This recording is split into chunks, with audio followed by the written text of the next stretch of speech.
Շատ կարճ ժամանակ է անցել այն պահից, երբ Ռուբեն Ռուբինյանը ընտրվել է ազգային ժողովի նախագահ, բայց այս կարճ ժամանակահատվածում շատ հաճախ են դարձել անտեղի վիրավորանքները պատգամավորների, մասնավորապես իմ հասցեին։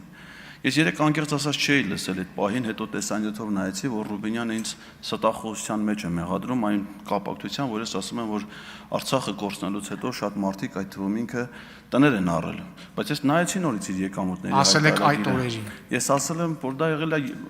պատերազմ, այսինքն Արցախը հանձնելուց հետո։ Ասել եք այդ օրերին։ Ասում եմ ողբերգության օրերին, ողբերգություն նկատի ունեմ Արցախը հանձնելուց հետո ամեն օրը որպես ողբերգություն։ Ասել եք այդ օրերին, բայց շարունակեք։ Խնդրում եմ մի խանգարակից, պարոն Ռուբինյան։ Իսկ իր եկամուտների հայտարարելով դա եղել է 2024 թվականին։ Կամ այս երեկվա հետ կապված այդ մեկնաբանությունները, ես չեմ ուզում կրկնեմ այդ կոպիտ արտահայտությունները։ Իմ եւ պարոն Ռուբինյանի ծնողները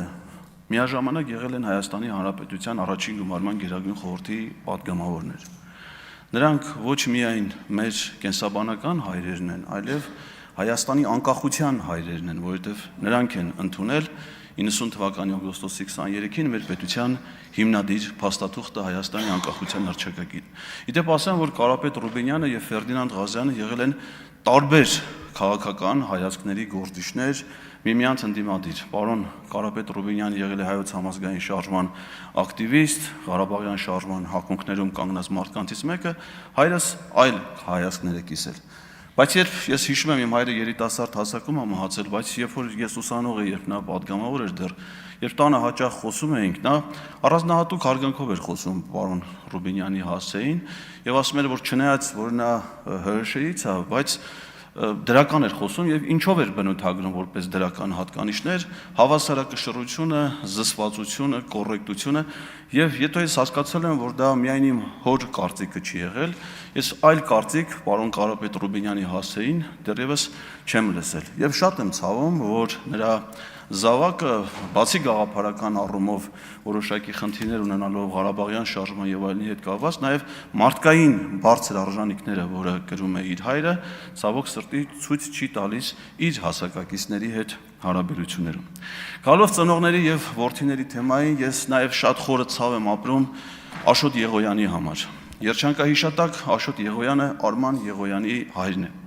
Նա ծնունդով Վայոց Ձորցի է եւ Վայքից է եւ ես անձնապես եմ ճանաչել նրան եւ ոչ միայն ճանաչել, այլ հատուկ հարգանք եւ ակնածանք եմ ունեցել նրա նկատմամբ եւ հիմա նույն զգացողություններ ունեմ նրա հիշատակի նկատմամբ։ Եվ ես հիշում եմ, երբ որ ես Լեհաստանում Հայաստանի դեսպանն էի, իսկ պարոն Արման Եղոյանը սովորում էր Վարշավայում, ինչ հիացմունքով էր խոսում պարոն Եղոյանը ինձ հետ, որ Արմանը Վարշավայում է սովորում, իդեպ շատ հեղինակավոր հաստատությունում Եվրոպական քոլեջում եւ իր խոսքից երևում էր իր հիացմունքը, հույսերը, որ իր որդին շատ լավ մարդ պետքա դառնա մեր պետությանը ծառայելու, որովհետեւ Աշոտ Եղոյանն էլ ամբողջ կյանքում պետական ծառայությանը նվիրված պետական գիտակցության գործիչ էր։ Եվ ես հիմա լսելով Արման Եղոյանի խոսքը, ելույթները, այդ հայրենիքի փնտրտուքը, մենք խոհեցինք թե չէ, դեսպանի մոտ կարող ենք ասել թե չէ։ Ես ուզում եմ ասել պարոն Եղոյանին եւ մյուս բոլորին, որ Սերգեյ Բագրատյանը, ով որ նախագահ Սերժ Սարգսյանի պաշտոնավարման շրջանում ՀՀԿ-ԲՀԿ կոալիցիայի շրջանակներում որպես Վայոց ձորի մարզային կազմակերպության խորհրդի նախագահ ԲՀԿ-ի նշանակվել էր Վայոց ձորի մարզպետ, հաշվի առնելով Վայոց ձորցիների մեծ մասի խոհեցի լինելու, ծագումով խոհեցի լինելու հանգամանքը մի հրաշալի համագործակցություն էին հաստատել Իրանի Խոյի նահանգի հետ եւ պարոն Բագրատյանը ինքնապատվիրակություն առաջնորդել, ղեկավարել Խոյի կուսակալություն, ընդունել պատվիրակություն եւ հետագայում երբ որ ես իրենից հետո նշանակվել եմ Վայոց ձորի մարզպետ, տեսնելով այդ հրաշալի համագործակցությունը,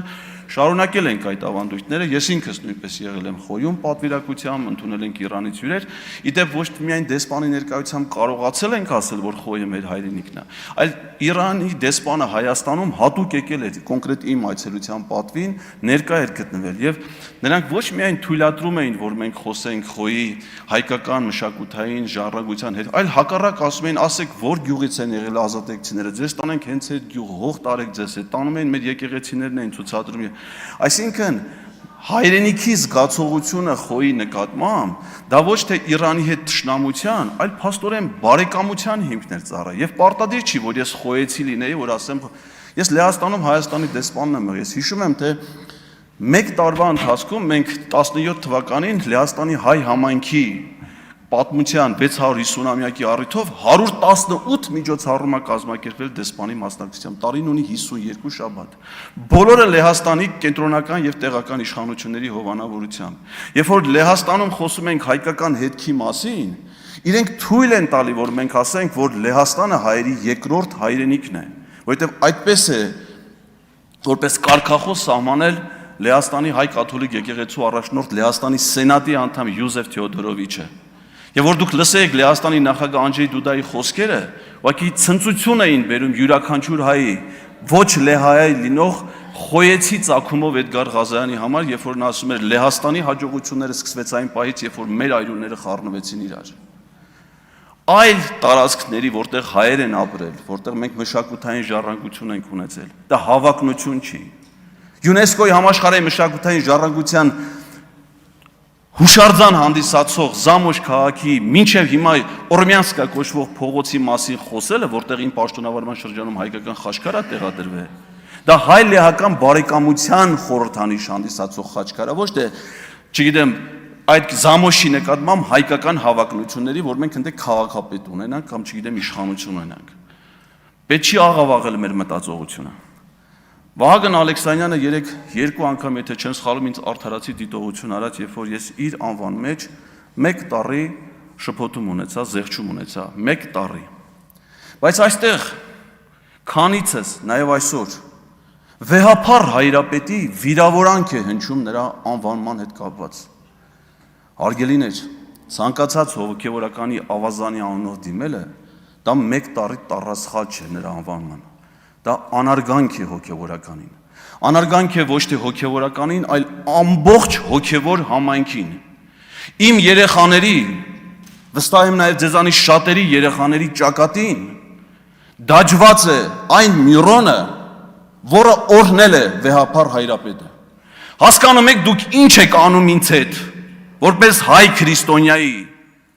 որպես երեխայի տեր ծնողի, երբ որ դուք նրանց միրոն օրհնած հոգևորականին, վեհափառին անարգում եք իմ ներկայությամբ։ Պատմությունը, որ երեք պատմեց պարոն Կոնջոյանը, դա աններելի անթույլատրելի մի խայտառակություն էր, որը եղել էր ժամանակին, այդ չեմ կարող ասեմ դա սրբապատկեր, որովհետև դա խայտառակություն էր այդ պատկերը եւ ժամանակին մեծ քննադատության արժանացել եւ հեռացվել է։ Բայց երբ որ տրվում է Քրիստոսի անունը, պատարագի ժամանակ յուրաքանչյուր հայ քրիստոնյա խաչակնքվում է։ Ոնց կարելի է Քրիստոսի անունը տալով ինչ-որ ծաղրական պատմություն, գիտեք, հռետորությունը, այո, նախատեսում է նաև պատմություններ, բարձրով խոսած, ձեռքերի շարժումը, բայց ոնց կարելի է ենթադրենք ասել Սուրբ Հովանեսի փոխարեն միգուցե նաև Սուրբ Հովո։ Հասկանում եք, ինչի մասին ենք խոսում, դա համաքրիստոնեական սրբության մասին, դա անարգանք է ամբողջ աշխարհի քրիստոնյաների նկատմամբ։ Եվ հիմա մենք այս համատեքստում մենք ակնկալում ենք, որ այդ նույն մարդիկ պիտի հարգանք ունենան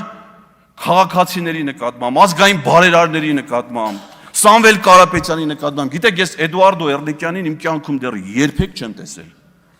Ես նրա այդ ոչ մի առնչություն չեմ ունեցել, ոչ անձնական, ոչ բիզնեսի, բայց ես առանձնահատուկ ակնածանք ունեմ Էդուարդո Էրլիկյանի նկատմամբ, որպես ազգայինի հերոս, իսկ ինչով է նա հերոսացել։ Մեր ժողովրդի, մեր պետության կյանքում իր ունեցած իր նշանակալի դերակատարության համար։ Լավ, դուք ձեր ունեցածով, իմ վաստակը ես երբեք չեմ կարող համեմատել Էդուարդո Էրլիկյանի կամ Սամվել Կարապետյանի հետ։ Բայց ոնց կարող ենք մենք լեզու բացել եւ այդ մարդկանց հասեին, հանիրավին, որում երբ որ նրանք եւ ոչ ձեզ անձնապես, ոչ մեր երկրին, ոչ մի վատ բան չեն արել, որ մինչեւ այսօր հեծի հետ կապված թղթերը, մինչեւ այսօր չէ, մինչեւ падգամավոր դառնալ դեռ Նարեկ Կարապետյանն էր ստորագրում։ Փոխհատուցելու նրա ստեղծված վարկերի պարտավորությունների ծախսերը։ Խնդրում եմ ձեզ, հարգանք ցուցաբերեք։ Իմ նկատմամբ պետք չի, որ դուք հարգանք ցուցաբերեք։ Մեր արժեքների նկատմամբ։ Ինչ վերաբերվում է երկար ծեծված թեմային, հիմա քիչ հետո պարոն Վարդևյանը տեխնացու է լինելու։ Ես մի բան կխնդրեմ։ Սակրավորների թեմայով նրան հարցեր մի տվեք։ Ես հաշվառում չեմ տանում, կխնդրեմ, դա իհարկե խմբակցության ղեկավարը պարտավոր չի 15 վայրկյան, եթե թույլ կտաք ավել։ Խմբակցության ղեկավարը ԿՊ-ի մասնագետ աշխատանքով հաշվապահ է։ Խնդրում եմ հաշվառեք եւ ինձ ասեք, պարտավոր չեք իմ խնդրանքը կատարել, եթե անեք շնորհակալ կլինեմ։ Երբ բոլորը կասեն կվերջացնեն այդ թեման, այսինքն ձեր մոտ դա կավարտվի, ասեք ես դրա պատասխանը կգեմ, ես այդ պատասխանները ունեմ, բոլորը գիտեն, որ դա զրպարտություն է, թե Պարոն Վարդևանյանը կամ մեր խմբակցությունից ոչ մեկը իմ հատկապես այն խոսքի հետ, որը հնչել է 2024 թվականին, որտեղ ոչ մի շարժում չկար, այդ թվում ուժեղ Հայաստան, այդ խոսքի պատասխանատուն ես եմ։ Ես այդ պատասխանը ձեզ կտամ։ Ասեք վերջացրեք, պատասխանը կլսեք։ Շնորհակալ եմ։